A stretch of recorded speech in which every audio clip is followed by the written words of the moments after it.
Here's an oversimplification. There are two types of people in this world. Those that find Ikea instructions easy and those who find them hard. I'm the former. I love these pictorial representations on what to do. I think it's a genius concept. The fact that there's one set of instructions for no matter where Ikea ships their products. They don't have to have an inch-thick instruction manual full of dozens of languages. The idea of flat pack furniture, I think, is also brilliant. It saves on shipping costs, it saves on resources. They pass that on to the consumer.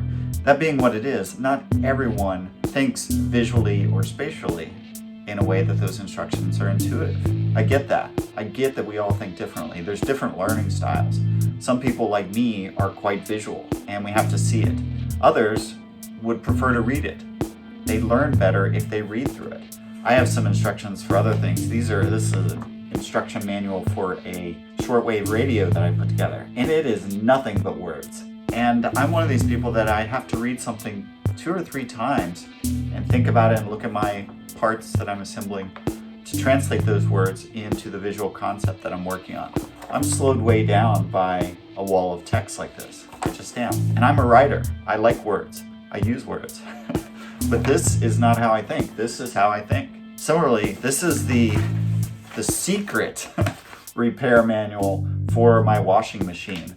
You might not realize this, but you have one too. They're tucked up inside the machine, and they're supposed to be for service technician use only, as it says clearly at the top of every single page, as if I should not use it.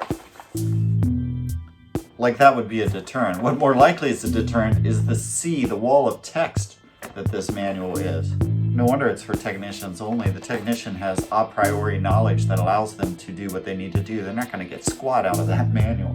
No, I'm someone that thinks like this spatially. It works for me.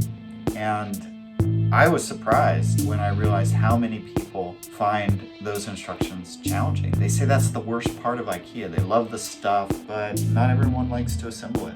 I get it. If you're one that cannot, I certainly wouldn't take it badly. It really boils down to thinking styles, and people are different. Regardless of who you are, whether you need to read it, be told, or see it, there's something that increases our ability to do anything, and that's actually doing it. It all starts to make sense. Doing is almost magical in that respect. We get a handle on our physical world in ways that we cannot otherwise when we do. Doing's fantastic. Don't let Ikea furniture instructions prohibit you from doing. Something as simple as putting together flat pack furniture can be rewarding. At the end of the day, you have something you didn't, and that's what doing's all about.